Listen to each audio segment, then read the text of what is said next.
Good morning. I'm Nick, and welcome to Define My Day. This is our regular 10 o'clock live session. We usually have a topic, but today I thought I would do something different. It's the end of the week. I thought I'd do a little Q&A. Mainly because a lot of times I don't really know the questions that a lot of people have, and it's good to see where we may be not explaining something with Define My Day or not addressing a concern that somebody may have, whether it's about Define My Day or other things in general.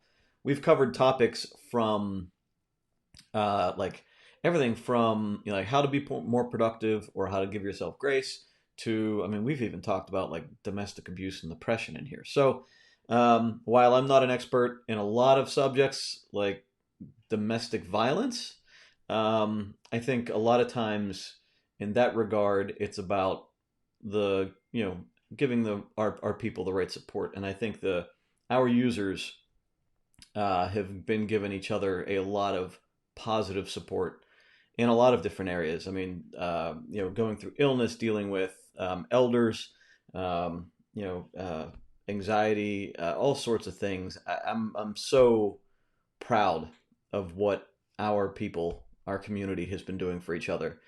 So today, I thought that we could have a interactive session. If you have questions, if you have, even if you're watching the replay of this, a recording on YouTube or whatever, ask questions in the comments, and I can come back at a later time and answer them in the comments. Or if it's something we want to go in depth about live, I can certainly discuss it in a later video down the road. We're here every day, 10 o'clock in the morning. And I'm always happy to spend the morning with you. So thank you for joining me. Good morning, Lori. Good to see you. Thanks for joining me. All right, while we're waiting for people to hop on, let's get into our memes of the day. We got a couple here. First one. Uh, and now I have not indulged in the McDonald's shakes. I think a lot of people missed the pepper the mint one, right? I can't remember what it's called right now, but guaranteed when McDonald's reopens let me get on a roll here. Guaranteed when McDonald's reopens, the milkshake machine still ain't working. And I remember that as a kid. Like, right, that thing always seemed to be down, right? They were always working on it. They were always defrosting it. So my kids don't eat or don't drink milkshakes. They drink ices, and that's an experience that we have every so often. Like, we'll do an icy like once or twice a month, right? Either at the movies or when we go to Sam's Club, whatever. And when you walk up to it and it's on like that defrost setting and it's like not able to be used, like the level of disappointment in a kid's face is ridiculous. So I can imagine all the people out there that like the McDonald's milkshakes. I know what you're going through. All right, the next one. Can anybody here relate to this? Right? Me waking up 30 seconds before my Zoom meetings every morning. Look, I don't wake up 30 seconds before these sessions, um, but sometimes I do feel a little bit like this little guy right here. I got my meeting sweatpants on today. Yep, yep. I make sure I got a nice clean sweatshirt, but I certainly or t-shirt, but I certainly am uh, you know, rocking the sweatpants day in and day out. I haven't put on another pair of pants other than shorts because my sweatpants are all dirty. Uh, Putting on a pair of shorts yesterday. Good morning, Deborah. Good morning, Helen. Good morning, Sue. Thanks for joining me. Now, this last one I want to show you. If you watched the NFL draft last night, this picture showed up on Twitter. This is apparently the Arizona Cardinals head coach's home. That is sick. Um, I think I have a new dream home. This guy right here. I mean, look at this. Floor to ceiling windows. Outdoor like turf it looks like with a fire pit and a swimming pool behind it with a outdoor kitchen. That fireplace right there and inside. Oh my! I mean, that's ridiculous, ridiculous. Um, I mean, the bar is set so much higher right now. So wow, wow. Yeah. Sue, you really didn't need to see that. I know it's funny because there's a lot of blowback, with celebrities, especially. I think even like Leonardo DiCaprio got some blowback for maybe it was him or Justin Timberlake. Somebody, I get them all confused. Somebody posted a photo of them quarantining on like a 300-acre ranch or something, and everybody's like, "Are you kidding me? I'm stuck in a two-bedroom apartment with five kids." Everybody, like people are dealing with some situations, and one person's misery and what pain expands like as we grow, right? And it just we always have that constant level of pain. But yeah, people like one celebrity level of quarantine suffering would be a dream for somebody else. So yeah, it's all relative. It's definitely all relative. But this guy right here, if I was quarantining there, my lord, and the mountains in the background. I mean, jeez, what the heck? That is. I would quarantine the rest of my life, I think. I don't know that I need to leave that. And I'm sure if you have that money, somebody else is delivering your groceries, cooking for you or something. I don't know. I don't know. But yeah, it's all relative. It's all relative. Sharon, it is sunny, going to be 60 degrees. I have to open the windows and put on shorts because I live in the northern latitudes. I'm taking the bold step of exercising while watching this live cast. Well, thank you. Thank you. Getting your sweat on. Hello, Sandra. Yeah, I hope everybody stays safe also. Looks nice, but I'd hate to be the one to clean those windows. I guarantee he's not cleaning these windows. That guy, that guy's walking around and just like, there's not a chance. He's got people to do that. He has got people to do that for sure. Although you do bring up a good point. Um, for one, I mean, those things probably get dirty. Like, I mean, they need to be cleaned, I'm sure, weekly. But two, any of you guys have a glass shower? I have friends that have had glass showers in the past, and I've stayed at people's houses that have glass door showers. And squeegeeing those things after every shower is a level of discipline that I choose not to have. That will never be on my disciplines list. Heck no. I am sorry. When I get in the shower, the last thing I want to do is work when I get out of it. That would be incentive for me to skip a shower or two. Um, I am sorry. I do not want to do that. And I understand if you have a glass shower and you get water spots on them, it's much worse than trying to squeegee it every day. And that's why I will not have a glass door shower. No. Look, maybe frosted glass, maybe, but I'm sorry. Like I don't want to be doing windows every day after doing a shower. I mean, people don't like to do windows anyway. There are specifically cleaning companies that say we don't do windows. So why would I sign up to do it every day? No way. No way. I draw the line. I'm drawing the line. Crazy. Can't do it. But this guy, you're right. This guy's got some major cleaning bills. Oh man. Oh god. Anyway, jeez. Uh yeah, I'd love to be quarantined in a house like that too, Sandra. I'm right there with you. Good morning, Livy. Um are window washers essential? I don't know. I bet you they are. Landscapers are essential. I don't know. It's you know what?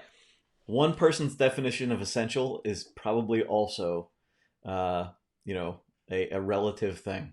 Um, so I'm sure, I'm sure that somebody out there is defining themselves as an essential window washer, and somebody out there is paying that window washer.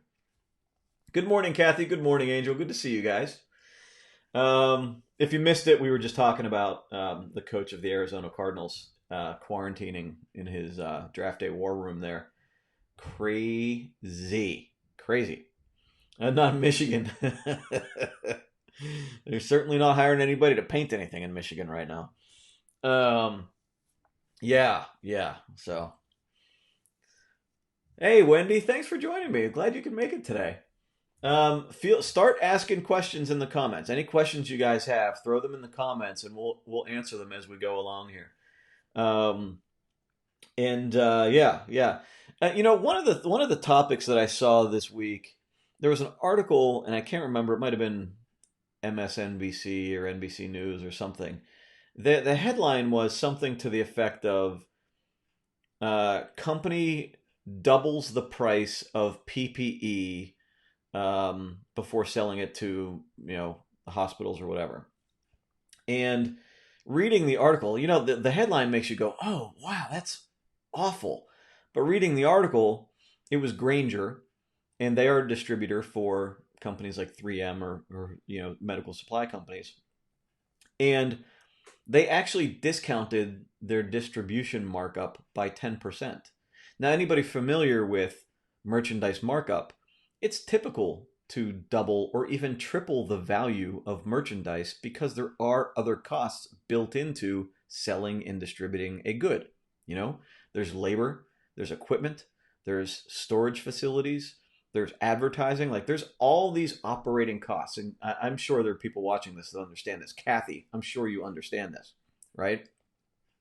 Like there's a lot built into selling and distributing products. The biggest expense for most companies is payroll, right? And so Grainger was buying PPE gowns at roughly $4 and then selling them for $7.90 to whoever their clients are, whether it's a hospital, whatever. And NBC ran this headline of like, oh, they're doubling the cost of PPE.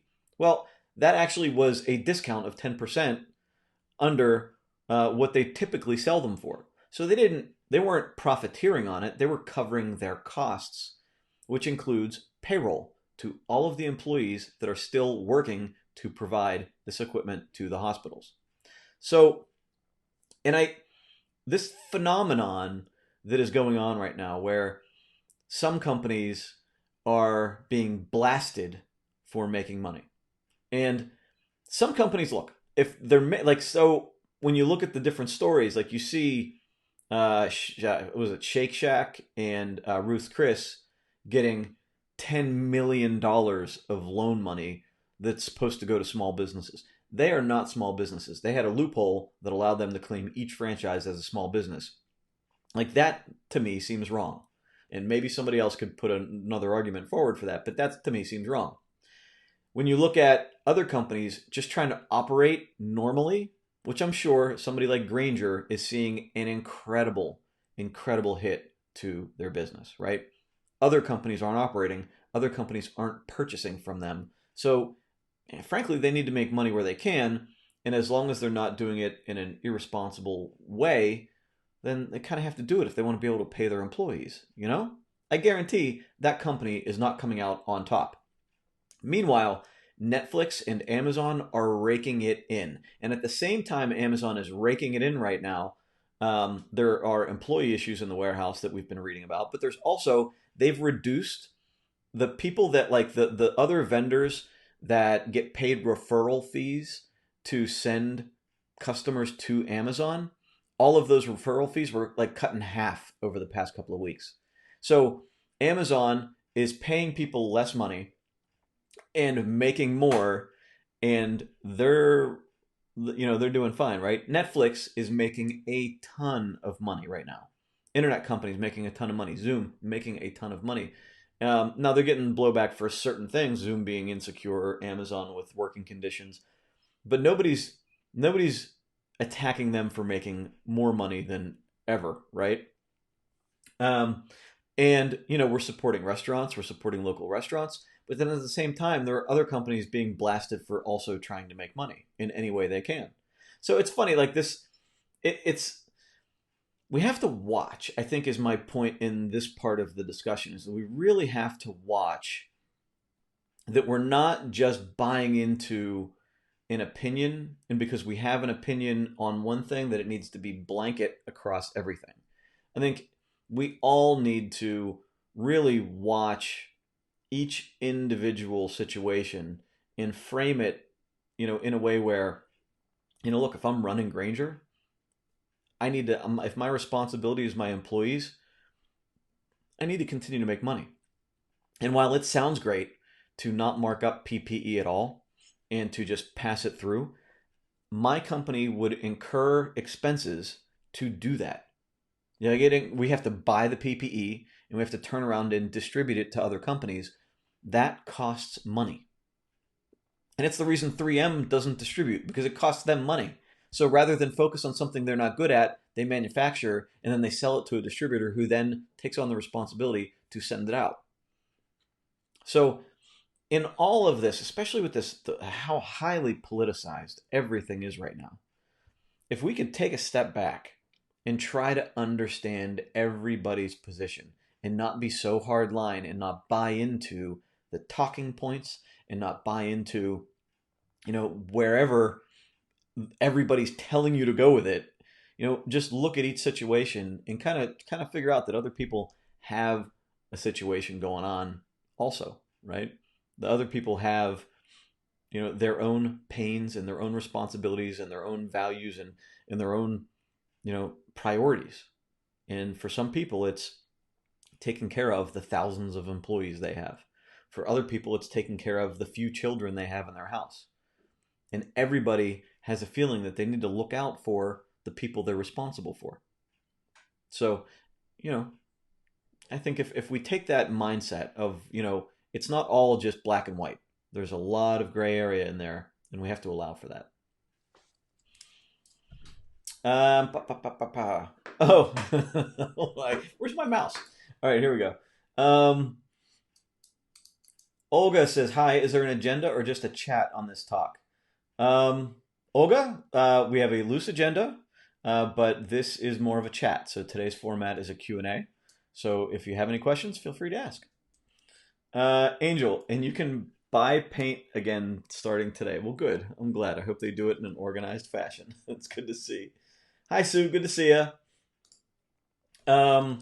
Sue, do you have a quick and dirty get started guide? I have had my planners for several months and have not started because I need something to help you get going. Thank you. Sue, you can. There's a couple different places. There's a very quick getting started guide in the beginning of each book. Right here. It's like a little quick reference. But you can also see there is learndmd.com where we have it written out. There is also, you should have in your email a couple of quick getting started tips there, along with links to our user group. And there's a password in that email for you to join the user group. In the user group, you'll find a link to our video walkthrough. It goes through each section step by step. There are also a lot of videos on our YouTube station regarding individual topics. You go to youtube.com/definedlife and you'll find these videos, but also a lot of other topic videos. And the user group is an incredibly valuable source of information. Any question that anybody has that's very specific, people have asked questions about caring for elders, about dealing with anxiety, certain like little, like what other people's disciplines are, examples of all that sort of thing. A lot of good feedback and good ideas in the user group there. So, my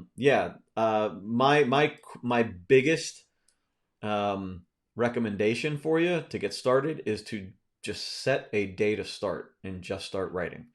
Follow the process. Watch the videos, follow the process. You can read online on the learndmd.com. There's whatever's best for you. But just select a day and start going, and the fog lifts a little bit. I know there's apprehension because you don't know exactly what you're doing, but the fog will lift a little bit as you get into the process. And the process changes for me, constantly. I mean, I as my perspective changes, as my awareness of myself grows, my way of using define my day changes quite a bit. So it's don't worry about like a lot of people. I'm not saying you're doing this, but a lot of people do it where they're sort of judging themselves, and they feel a little bit self-critical about how they're doing it. And I think that's probably one of the first things that you'll experience or you might experience, and that you want to try to let go. is that, you know, you don't have to be perfect with it.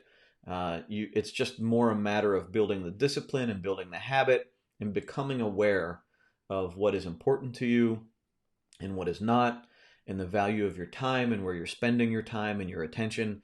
And that all of that becomes clearer the more you use the process. But it takes time. And there are going to be many times where you do something and at the end of the day, you're looking at it going, oh, man, I wasted a lot of time doing that and it didn't take me anywhere near where I wanted to go.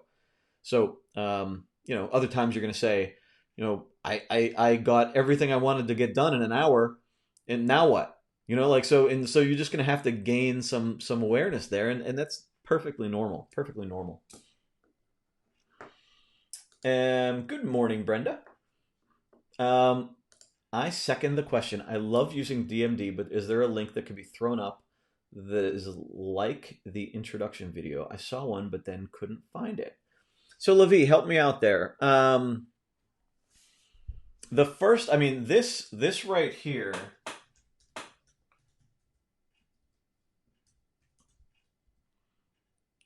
Here is our website. If it came up in the comments, I don't know. I'm not seeing it, but it's learndmd.com. There you go. But this is maybe where you can help us, because I've seen a lot of people asking for, like, people that haven't purchased asking for photos of the inside pages. And we have that, but I think maybe it's not real clear, like where to find it, and we need to maybe make navigation a little bit more simple, and easier to find for people. And so in this, Livy, I know you've been active in our group. We talk to each other every day, right? But the fact that you aren't clear on where you can get the information bothers me, because if you who's active is not clear, then somebody else that isn't as active as you, they'll never be clear, right? So I need to work on that, right? So any input you guys can offer to help out with that, you know, I need to communicate it better. And you know, it's hard with email because you know, email is like, you know, 20% of the people that get our emails open them, right? I mean, that's a good open rate for a lot of companies. And so, you know, that means that 4 out of 5 people aren't opening our welcome emails and getting started and that sort of thing. And although that actually our welcome emails have a higher rate, it's still not perfect. Even if half of people open them, half of the people using Define My Day aren't getting to that point, and they're also probably blowing past the you know, the getting started stuff. So you know, maybe we need to come up with a better way to get people rolling with this. And that's so the fact that 2 of you here are saying that, one of you new and the other one sort of a veteran, you know, that's a place that we need to improve and address how we're dealing with that. So thank you. And anyway, like any of the veterans, any of you guys that watch this, you know, normally, or you use Define My Day, any input that you can offer, you shoot us a message, and we'll certainly take everything into consideration and try to make it, you know, better for everybody. Anna, good morning. It's okay. You're allowed to be late. You have other things to do. You have other priorities, I'm sure. It's okay. Jamie, just got my planner last week. I love it. Awesome. What do you usually put on the page that is by the week milestones? It says day 1, day 2, etc. Thank you. Okay, so that what she's looking at right there, this page right here, right? So that page was the only part of the process that we added last year that's actually not part of the process. It's part of the book that's not part of the process. And this was to help people out that were looking for sort of a calendar. So we've left this, like, it's why I'm so adverse to changing anymore with this book, because it's not it's the only part not part of the process, right? We added it as a way to help people out, but it's I don't know. I'm not totally happy with it. And we've had suggestions even recently. We've had suggestions in the group about adding a calendar, like just a blank calendar, so people could write in their own calendar. And that was actually what we tried to do at first. And I could not find a design that worked well in the book. It just didn't fit, and all of the designs we were getting just did not look good, and we were running up against it because we needed to print more for the holiday season last year. So we ended up coming up with a compromise in this as like a way to pre-plan priorities. Some people like here, I planned out our meals for this week. Actually, this was a couple of weeks ago, but I planned out our meals for that week. Other people track their meals there. So it's really just meant for you to keep track of, what you may want to keep track of there. So it's kind of a free space. But yeah, it's not part of the process. It's just there to help people out that want to keep appointments or whatever, some sort of pre-planning in the book along with all of the other stuff. Amy, that's okay. I'll forgive you. Deborah, do you think you may come out with coffee cups? You talked a while back, enjoy the journey, I think it was. It was enjoy the ride. Yeah, right? I'm glad you remember that.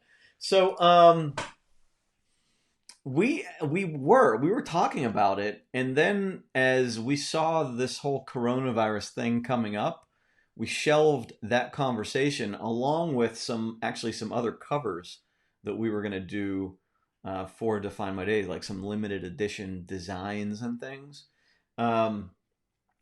So we kind of put it on hold, especially now that we're not in the same place. It's hard to have that conversation. I actually do have like these matte black mugs that are colored on the inside, like you can pick like red or orange or blue. And we had these like really nice mugs picked out, and I just was like, I don't know where things are going. And the last thing I wanted to do was dump money into another product that I wasn't totally sure about, when I didn't know exactly where things were going. We're a little bit more comfortable now, as far as feeling like things are going to be okay going forward. So I feel like it's probably something we need to address, especially now that like if one person asked for it, then there's probably a lot of other people thinking about it. So Deborah, look out for it. We're gonna definitely start discussing it again. Yeah, okay. I like the idea, to be honest with you. I think that anything that has a good positive vibe to it, I'm all about it. And we have added products like the do one thing that scares you journal, or the do one thing that centers you, like the one day a thing journal. We've added those to the website, but I think it more closely fits with what Define My Day is. Adding the mugs was kind of kind of like a trial thing that we put off. So, but since you asked, maybe it's a discussion we need to start having again internally here. You're welcome, Livy. I'm glad I could answer that other question for you. I'm not clear, you say, but I keep going and it's very helpful. I just want to grow and do more. Yeah, and so one of the things that we're working on now for that is a more intensive learning platform, where it's a little bit more interactive. So it'll be pre-recorded videos, and it'll be a little bit more a little bit more interactive to get the person to work through the process.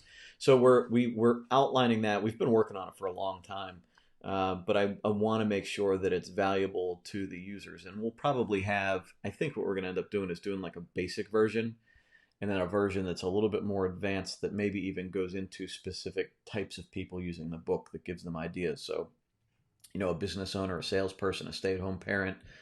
So we'll offer like different tracks to help people go through their situation specifically. So, but we're working on the early, like the getting started quick version that we'll hopefully be offering here within the next couple of months. But in the meantime, I still want to help people out with, before we can roll that out, I want to make sure that we can help people, in the meantime, because there's a lot of people that are starting this right now, and it's a very sensitive time for a lot of people. So, you know, as anybody has questions, please ask me on these videos, ask me, through a private message, or ask the user group. We all want everybody to do their best they can with it. So, yeah, Libby, I'm glad you asked it. I appreciate that. And Felicia, you just ordered yours for me and my 3 girls. Can't wait. That's awesome. Thank you. I appreciate that. Livy, my 12-year-old just told me to tell you thank you. Oh, you're welcome. She just got hers and loves her Define My Day, and we love having our family doing this together. That is amazing. That is awesome. That's cool. And so you have a 12-year-old doing it. And so, a kid's version is what we've been talking about. And again, that's one of those things that kind of gets put off a little bit as priorities shift. But, teaching our kids priorities and things, like our one boy is going to be turning 10 pretty soon, and helping them through that process. So, but it's a little bit more hard when you're trying to do it with kids, because you don't want it to be too simple for them, but you don't want it to be too advanced. So I have seen a lot of teenagers using it while their parents are having them use it. And it's like the format as it is pretty good. And so I'm trying to figure out, how do we change it, tweak it a little bit for the teen age without making it look too childish. So we're working on that. Angel says, I think the advertisement originally just sent me to where to buy the planners. I just went to your regular website for the first time. From there, it is very clear to me where to get the tutorials, but I've been using Define My Day for almost a year. It is the first time I've been to the homepage and not the page where I purchase items. So we need to make that really clear, don't we? We need to make it really clear. That's funny. Angel, you haven't been to our website one time. That's amazing. So you guys go to the store, and that's part of the problem. So we have the Define My Day website, but then the store resides on a different platform, and it's just like an e-commerce solution. So we're trying to make them more integrated, but apparently not good enough. We'll have to work on that. Anybody know any good web developers? We might need to talk to them. I think getting people to the homepage is the key. Yep, I agree. Priority when late in sleep. LOL, 7 a.m. is still early for me, retired.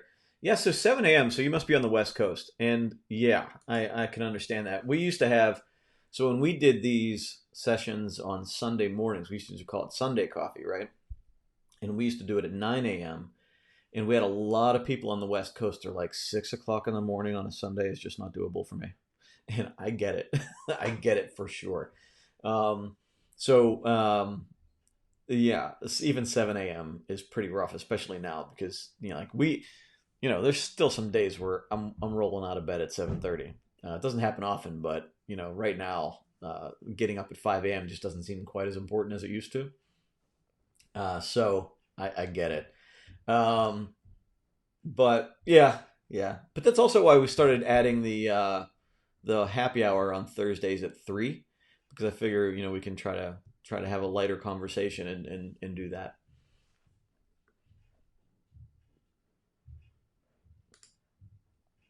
Stacy asks, do you have any suggestions on really evaluating productivity? I really thought I was working well on tasks, especially when it comes to a shifting business. I had a mind-blowing wake-up late yesterday afternoon. I was able to work better with a shift of tactics yesterday and got more done in 4 hours than I have in the last 4 weeks by changing how I'm working. How do I better plan days so I'm really more productive? I think I've gone through this. I think it's experimenting.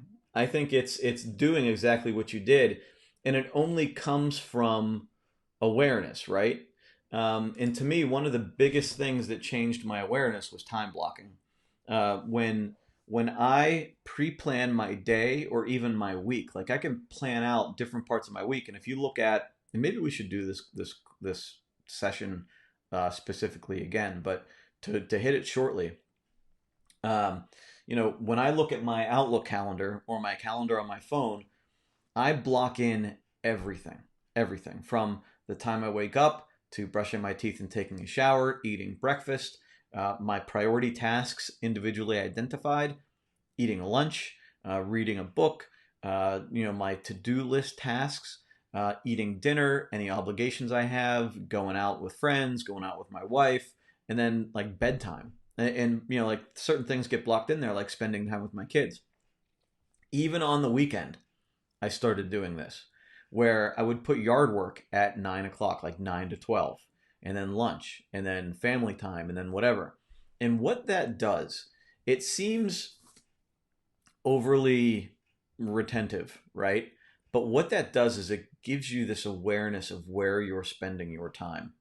And when you understand where you're spending your time and how something taking longer than it should or engaging in something that's not important to you can shift everything else that is important to you, whether it's relaxing or spending time with a loved one or accomplishing something really productive. When like things leak into our day, and if we allow too much to leak into our day, it offsets all of these blocks of time that we have. But when we're hyper aware of the blocks of time that we've scheduled for ourselves, the things that are important to us, then we can learn to say no, or we can learn to engage in something that is important, and we can help. It better helps us identify what's truly an emergency and what's just something that's going to take our time away from what we really want to do. And when people ask us to do things, we are much more confident in saying, I'm sorry, I can't, because I have all of this other stuff to do, rather than going, yeah, I think I can do that, and then realize on the back end that now you're behind on the other things that were much more important. And sometimes helping others is a priority. So I'm not saying we don't do that, but we have to evaluate it. And the best way to evaluate it is to have that awareness, that knowledge of where our time and attention should be, according to what our priorities and values are, right? As far as what helped you with that, I know the other day we discussed like the Pomodoro technique, like working hard on something for 45 minutes and then taking a break for 15 or 10. Is that what helped you there, or what led to the realization? Like, how did you figure that out? And I would say, continue to read about productivity, or how to work, how to build better habits, and we certainly talk about stuff like that here. But there's other people that are much better experts than I am. But what I would say is, what you're doing, like anytime we learn something, like me, I always talk about the miracle morning, right? Like it took me years to figure out the proper morning routine for me. And then I read The Miracle Morning, and I went, if I would have read this book 3 years ago, I would have saved myself 3 years of screwing around in the morning, right? And so that realization, I'm always like a little bit resentful that I didn't do it, right? But the realization is that it happens, like things happen. And when we feel like, we found a solution that was simple or right in front of us, we think that we've wasted so much time by not figuring that out. And that's natural, but the process to grow to get to that point of that awareness is a learning experience. And just because you just figured it out now and had this realization doesn't mean that you wasted the past couple of months. The past couple of months or couple of weeks was just getting you to the place where you could have that realization. And in a year, you probably have another one. In a week, you might have another one. So, and this is part of that giving grace, right? Like we are learning beings, we are growing beings. And so as you figure this stuff out, you're going to go, oh man, if I would have only, and that's okay, right? That's okay. So there's different productivity tips that are going to work for you. There's different productivity hacks that are going to work for you that don't work for somebody else, and vice versa. So it's just a matter of what you gravitate toward. And it might be something like the Pomodoro technique. It might be something like time blocking. But the only way we figure it out is to try something. And if it doesn't work or it doesn't seem like it's taking you anywhere, then you give it up and try something new. If you have something that you really feel like it's working for you, if you really feel like that you like the results that you see other people getting, we always talk about, like, follow somebody else's process. If you like somebody's results, you follow their process to get their results, and then you tweak it after you have already learned it and you've become an expert, then you can tweak it from there. Very similar to how you learn things in school, right? You go through 12 grades of school and then you go through college, and that's when you start making changes. Like you don't start making changes midway through high school and say, I don't like the way this technique works. So, you learn it and then you decide to make tweaks afterward after you become a master of it. And so I would say that like if you're looking at somebody and you like the way their process works, follow that process and then start start making tweaks afterward. And that can lead to some significant learning for you. Sorry, talking a little bit too much there without water. Wendy, Olivia, I think it's great that you're including your family. This is a discipline, and the younger you start, the more amazing their lives will be. And Wendy, that is a key statement right there. I am the perfect example of somebody that didn't learn this stuff early enough. This is like, I mean, it affected me from a mental health standpoint. To like I was that kid that naturally could get a 3.2 average without doing a whole lot of work, and I would glide through life. And the difference between me and somebody that had to work really hard for a 3.2 is the person that worked really hard for a 3.2 probably hit the ground running in their work, career, life, whatever, and was probably amazing because they had discipline, they had healthy habits, and they knew the value of grit and hard work. I did not. And so I was miserable once I graduated high school. I was already miserable in high school, but once I graduated and got out into the real world, I was more miserable. I had no skills to do the things that you need to do to be successful. It was only through sheer stubbornness that I was successful in the things that I was, right? And you can call that grit, but I call it like inefficiency.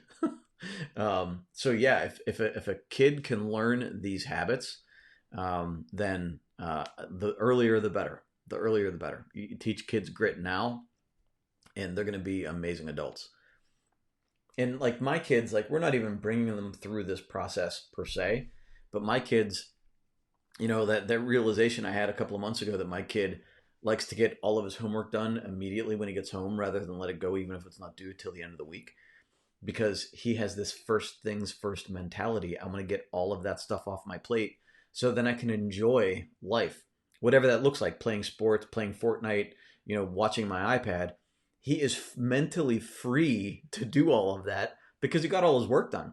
Wouldn't that be an amazing feeling for everybody? Instead, we do the opposite. We do this thing where we do a little bit of work and then we check out, we take a break, and then in the back of our mind as we're watching TV or screwing around, in the back of our mind is all this stuff piling up on us day in and day out, right? And breaking that habit is hard because it's what we've been doing our entire lives. And this anxiety builds up as our pile of stuff builds up. Meanwhile, we're distracting ourselves with whatever that's not productive. And so my realization that my kid somehow absorbed this first things first mentality where like, look, I have work, I'm going to get it done, and when it's done I am free to do whatever I want. And that's to me is the healthiest mentality you can have. Now where it gets unhealthy is that day that we talked about a couple of months ago where he was overwhelmed with the amount of work, right? He got home on a Monday or Tuesday night and was like, this is 3 hours of work for a 9-year-old, or probably more.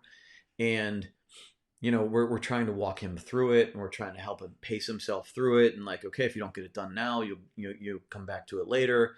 And that conversation I had with him in the car, like, is this really all due tomorrow? And he goes, no, it's not due until Friday. Well, you have to like, so this is where you got to learn to back off. Like, this is where you have to learn to pace yourself. You work on it until it gets to that point where it starts to feel unhealthy. And then you take that break and you come back to it at a designated time. So you can't let yourself get totally overwhelmed.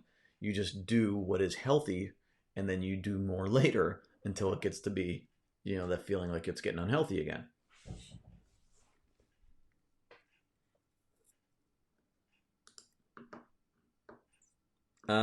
So Levi says, your 12-year-old, she loves it, and has ASD, and we need all the tools we can get. This is the best one so far. Awesome. I think we finally found what works for what she needs. Sending thumbs up to your family has also been something that has brought us closer too. Thank you. I appreciate that. I love you, Livy. I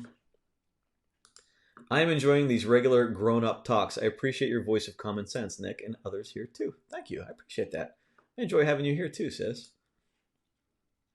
Stacy says, love my DMD, but Monday I cut it apart and put it in my ARC so I have my paper calendar and more pages since I'm using it traveling around the house and in my office with one book. Maybe if you sell an unbound option. I have paper calendar that I really need to look at a glance, and then I time block on Google Calendar. We actually brought this up, Stacy, because we had this idea of cutting them like for an ARC binder in the past. And we brought this up, I think it was in the fall. And the popular opinion was that no, they hate those things.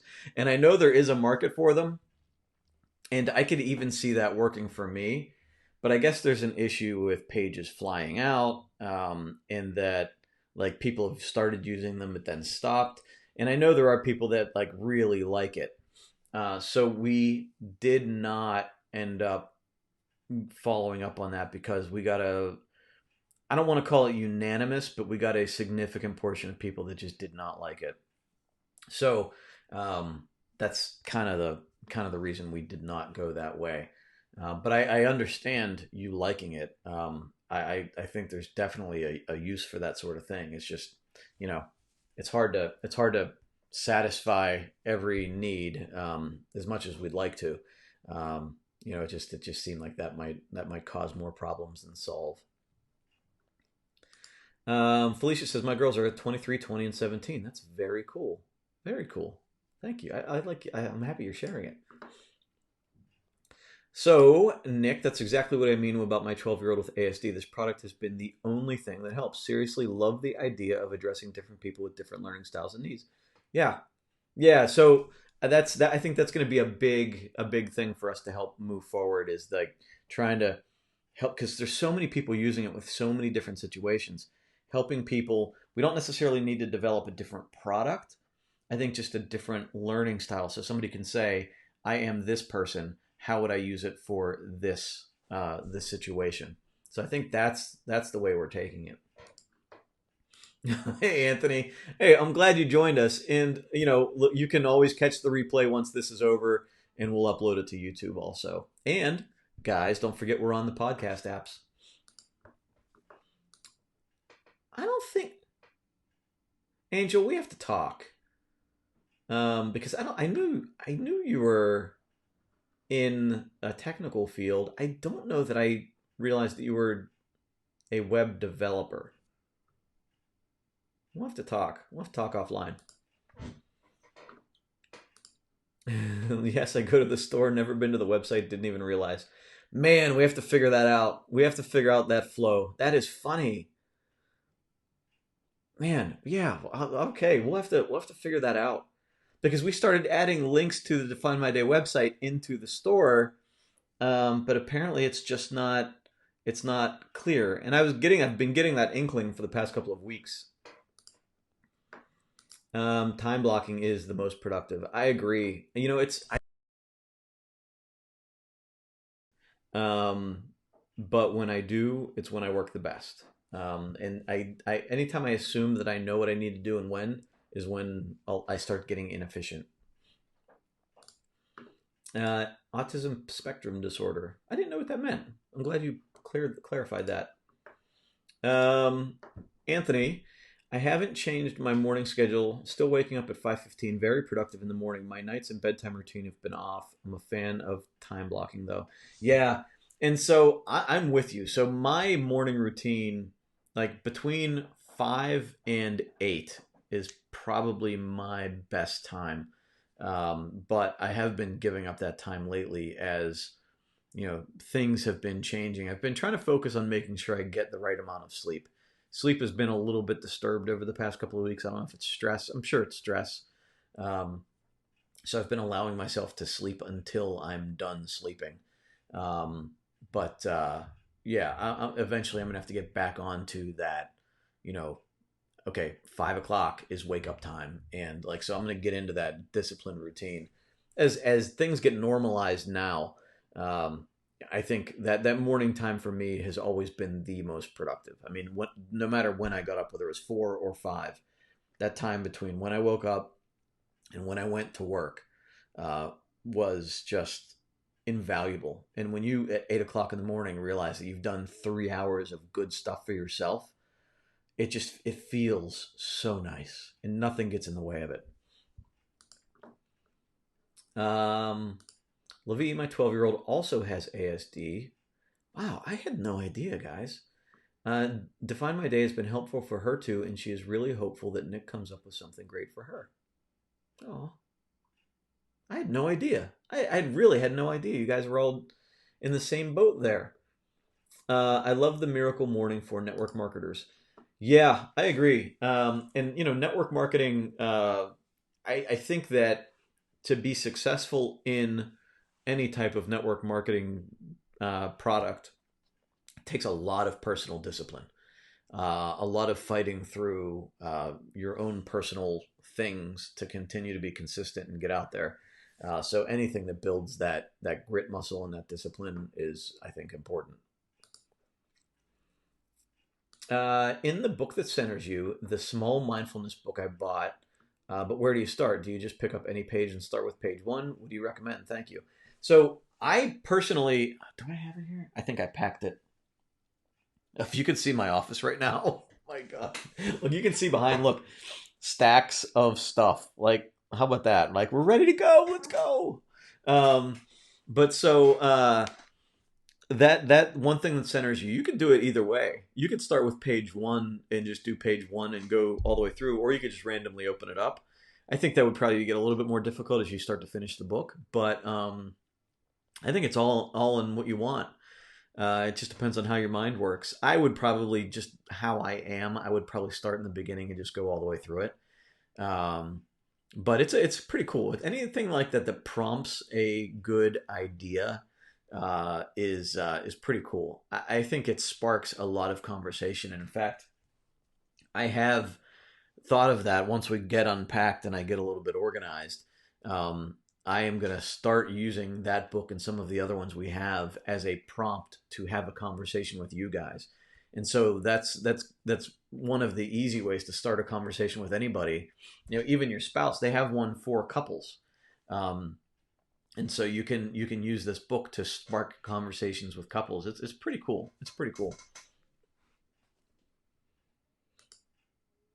You've heard good things about the book, The Art of Doing Twice the Work in Half the Time.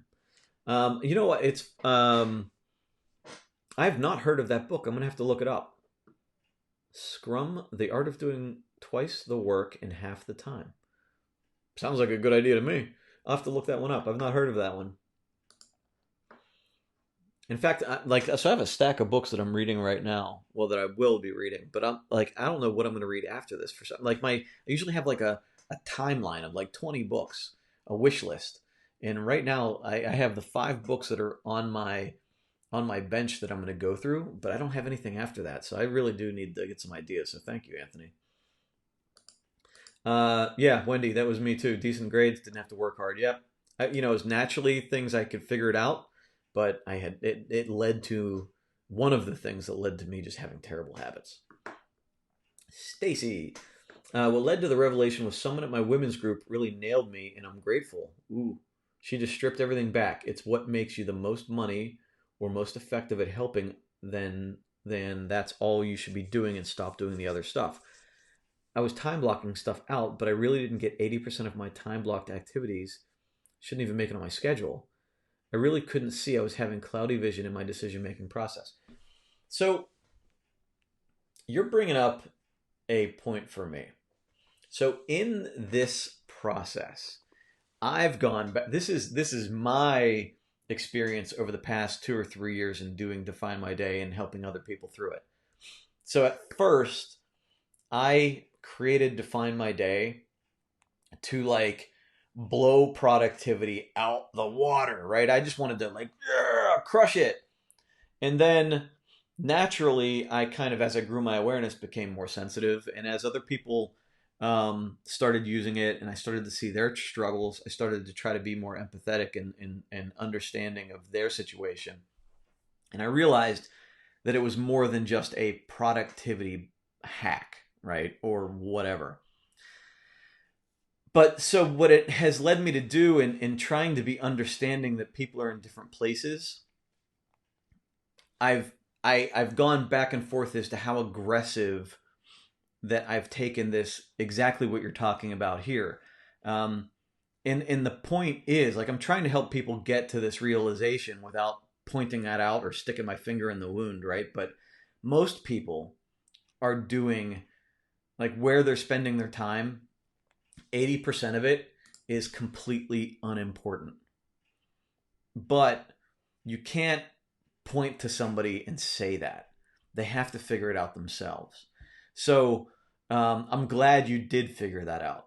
But it's very hard. Like, you have to be in the right place. And so if, like, there's this whole group of people, there's people over here that are already operating at a high productivity level, and they have their own solution and they'll never change.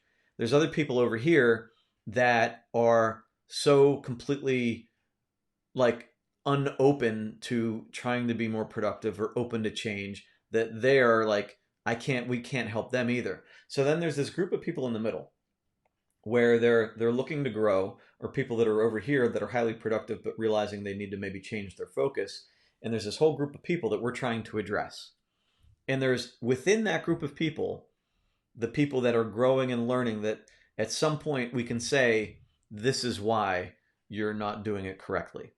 But that's a small group of people that are open to that statement. Everybody else is just trying to figure it out for themselves to get to that point where they're open to that statement. So I am real happy that you got to that place, because that's where we're trying to lead everybody with this, is that you're now doing, and maybe I need to say it more often, you're now doing stuff that doesn't freaking matter.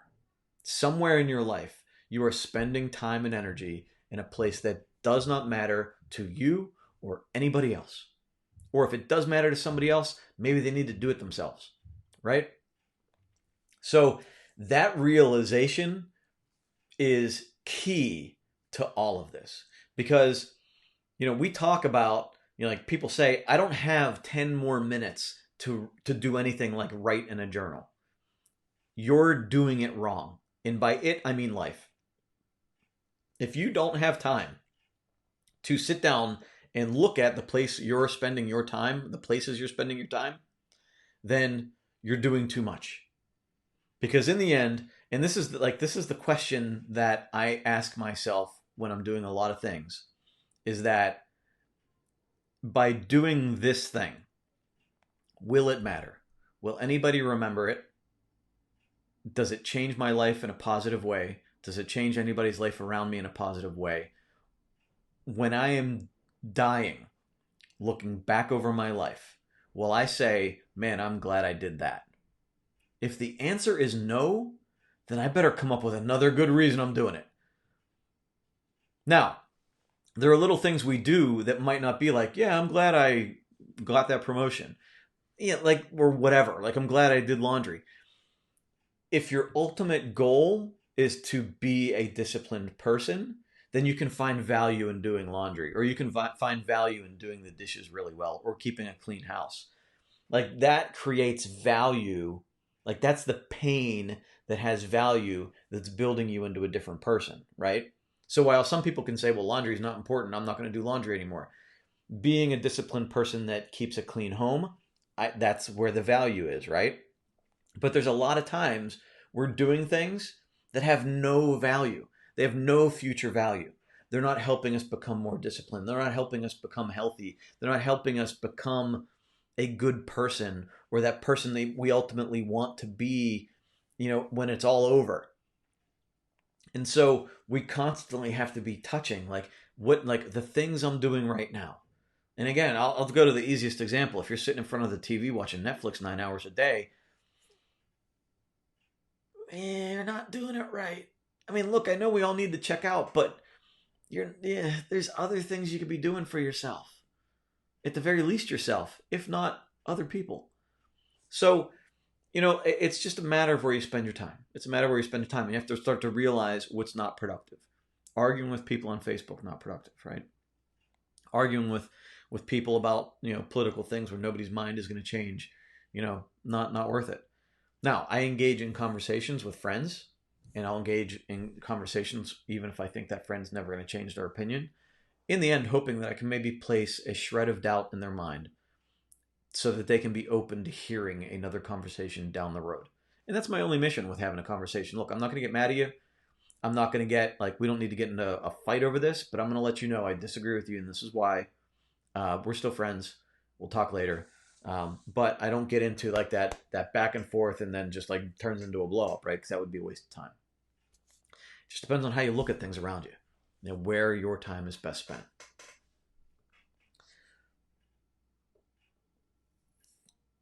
It does sound like a freeing feeling, yeah.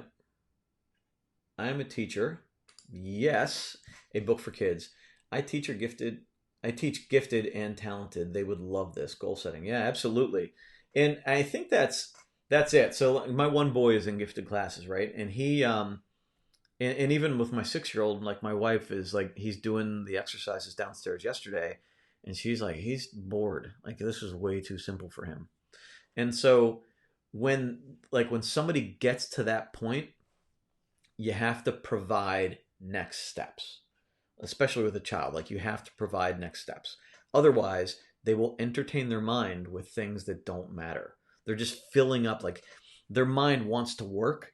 And if you fill up a mind that wants to work with garbage, then it's just going to work on the garbage and say, okay, I'm happy now, right? And it's just going to get in the habit of working on that garbage.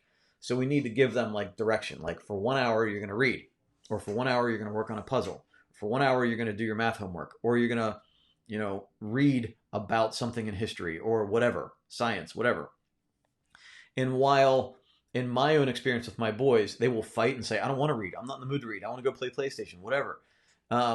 Once they get rolling, once the mind gets engaged in it, like you say, well, I don't care. You're going to read, right? Once they get engaged in it, they don't want to stop because the mind has said, okay, this is the direction I'm going. And they just go in that direction. And so and that is a habit. Like that's a grit habit. That's a focus habit. And if you can encourage that rather than just sucking in like random information, that is valuable. I've never been to the website either. Jeez, I am messing up. I am sorry, guys. Never been to the website. Oh my god. It's killing me. Oh, I can't believe we're still in business. Oh my god. Oh man, I really need to figure that out. In special education, so I second this. I'd love to see this. Yeah, good. We'll have to work on it. Absolutely. All of you, I can't believe it. You guys you have somebody on the spectrum too, Brenda. Wow. You dream about crowds of people. Do you have nightmares about crowds of people, or do you have good dreams about crowds of people? I actually I have this vision that we are going to have a blowout barbecue potluck like party in the backyard, and I'm even I want to get like a local like band, like a folk band or somebody that would just like be in the corner and like playing music and hanging out and like I have this like idea for a major party. And I mean, can that even happen within the next 12 months? I have no idea. Because even in July or August, are people even going to be going like, yeah, okay, let's party? Or are they still going to be wanting to stay away from each other? I don't know. But I do, I have this daydream of having an event like that. Brenda, my 12-year-old has been listening. Oh, man, you guys are going to make me cry. My 12-year-old has been listening to Nick, and I swear he's done more for her than a lot of the therapy. Man.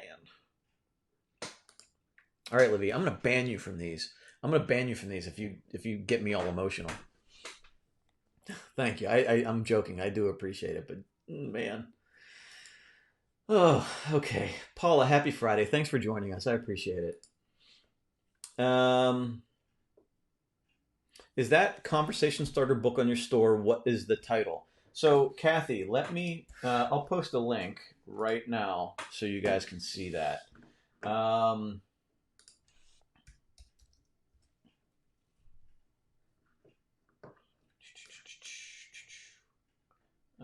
pads and stickers. No, where is it? Oh man, I gotta get on our web person. That's me. Um, Here, the Do Everything That Centers You, a mindfulness journal. We are sold out at the moment, but there are other ones too. There's the Do One Thing Every Day Together journal. So there's all sorts of different ones, but they're all just prompts. Like there's a daily prompt to help you, um, get through, just try to like spark a new conversation. Um, Levi, 1 in 40 people have ASD of some level. Kids are often diagnosed, but many adults haven't been. And this tool is something I would use if I was teaching adults. I've sent your info to a professor who teaches this topic. Hopefully she'll become a user and then use it with her students and they'll purchase the planners. That's pretty cool. Yeah, well, it's not cool that 1 in 40 people have this. I actually didn't realize the number was that high. Um, but we have had psychologists and psychiatrists and even psychology professors purchase Define My Day and use it with the classes. Um, and it's funny because it's like a basic skill set, like that discipline and attention and priority focus is a basic skill set that anybody can use. But yeah, you're right. If you do have any type of attention deficit or autism spectrum, like you can get like it helps. Like this is not a skill that is worthless on anybody, right? It's not wasted on anybody. It's a skill that no matter where you are in life, whether you're highly successful or somebody coping with a real a real problem, whether it's again illness or a mental health issue or the loss of a loved one, like this skill can help anybody through that. Like there's nothing unhealthy about any of this as long as you approach it in the right way, right? Not like no pressure, no judgment, just go through the process. How does doing this move me measurably closer to my goals? Yes. That's Psycho Cybernetics. I actually have that book. I don't think I even read it yet. That might have to go back on my list. Um, and that is a question that we've talked about in the past, asking like, how is this moving me in the direction of where I want to go? That's really the central question to everything we're doing if we write it as a priority. Now, you can make again the smallest little things like doing laundry a part of this, right? And usually that'll go into discipline as becoming like a healthy person that's disciplined in my actions. And that's how it would help you move toward your goals. But that is the question that you really want to ask when you're doing anything, especially the things that take a lot of time and energy.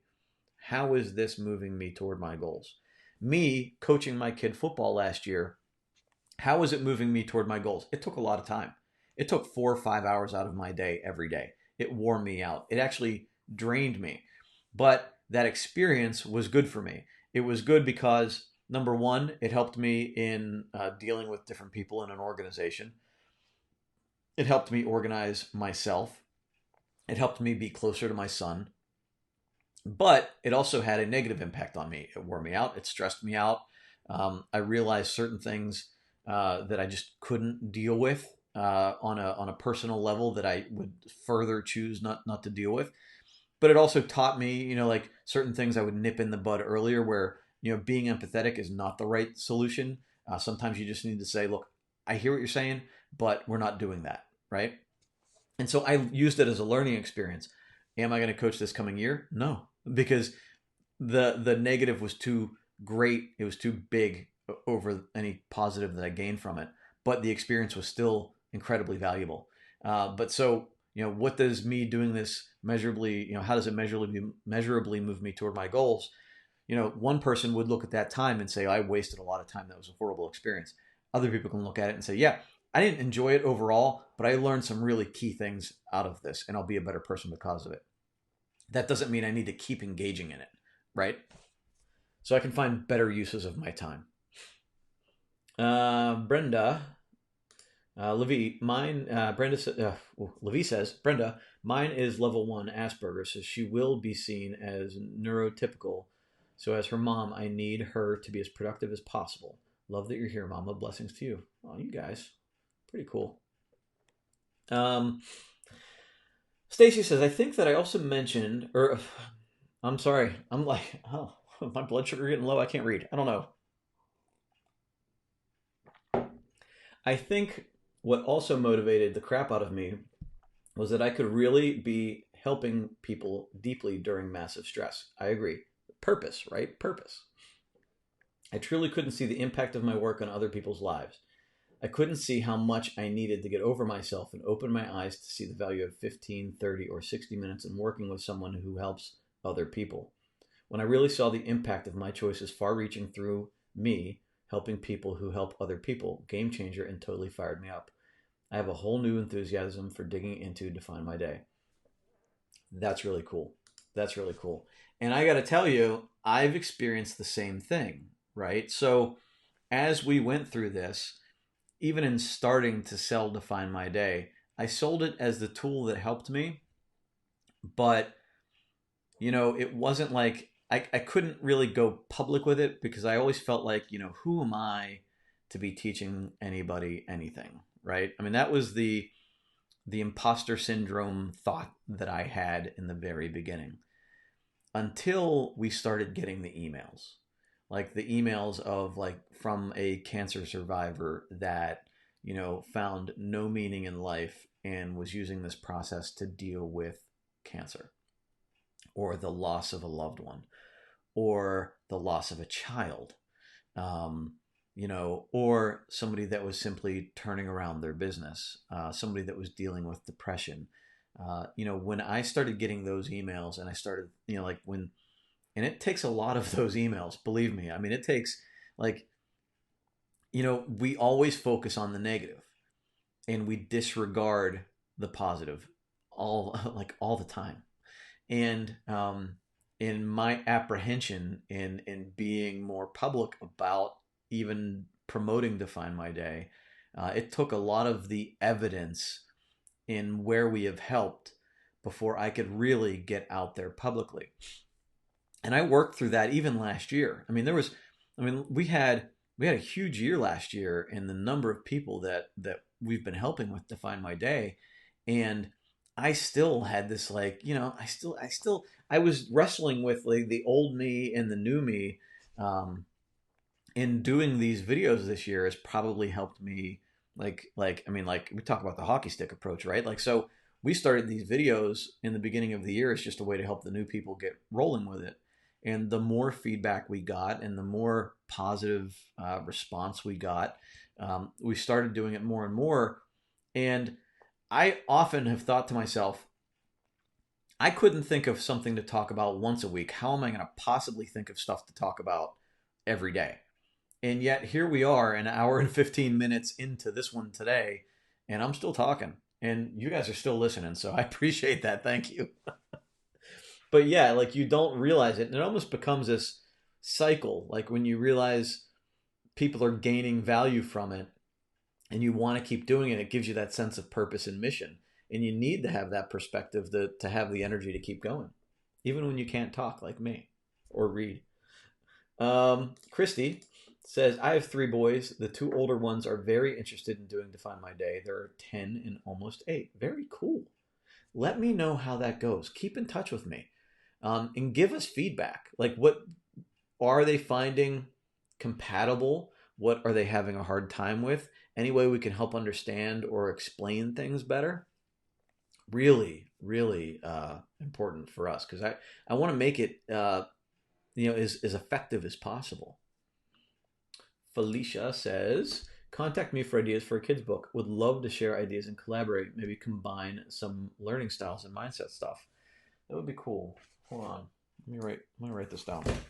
Sorry guys. Dead air. I know. Hold on.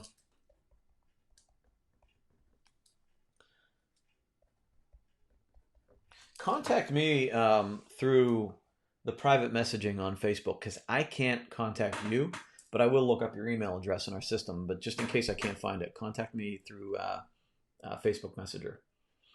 A while back, the notion of oop, getting a portfolio was kicked around in the group. Would love to see that make it to the store. I've been to the website. Thank you.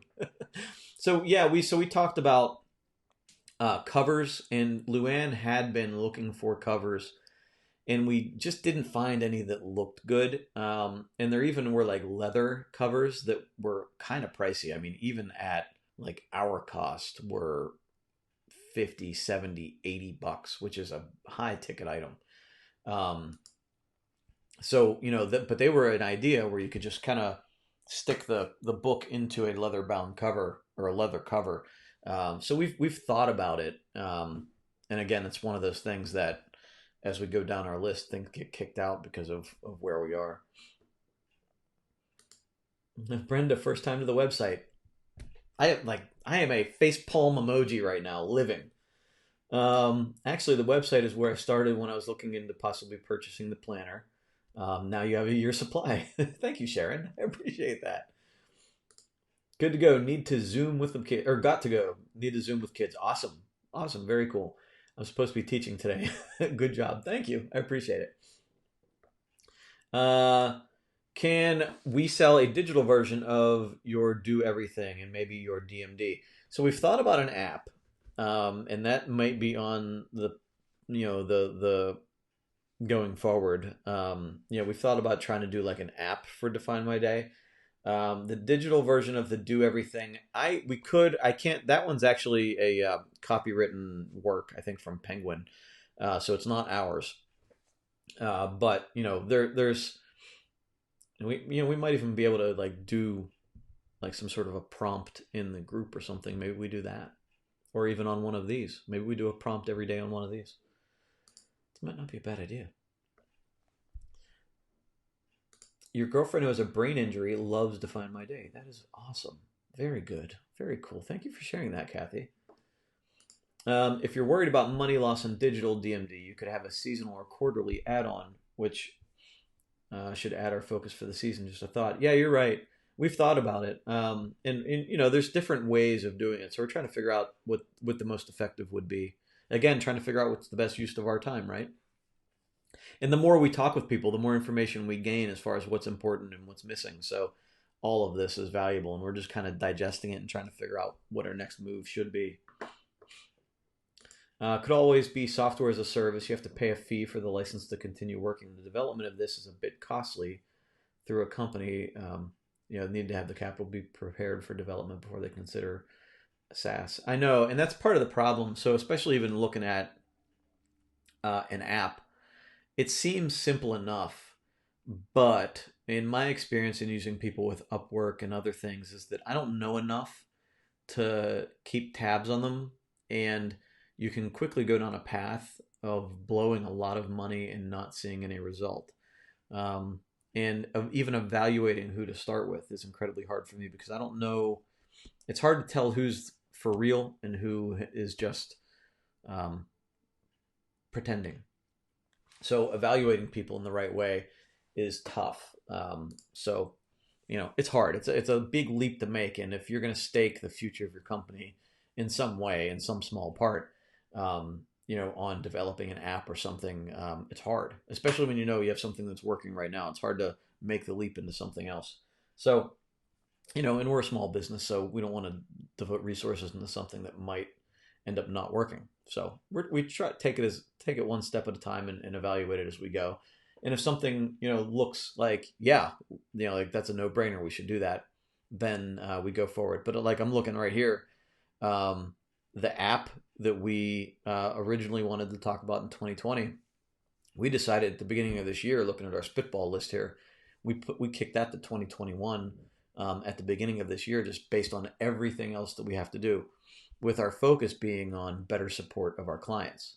So we wanted to better support the existing people that already have Define My Day, that are going to buy Define My Day, and build up that infrastructure better, before we start expanding it to an application, which is going to require its own level of support. So that's kind of the way we approached it, and we're probably going to stick with that timeline. Hopefully, the app development in 2020 to 2021 still holds with everything else going on here, right? Love the prompt idea, and I would also like to help with the learning styles and special education point of view needs, etc. Yeah, I love that. I love that. You guys bring so much value to this conversation. I appreciate it. Well, that is the end of the line on our comments and questions. I appreciate you guys all being here. I hope you found it valuable. As always, stay safe, stay healthy, keep moving forward, and I will see you all again tomorrow morning at 10 o'clock.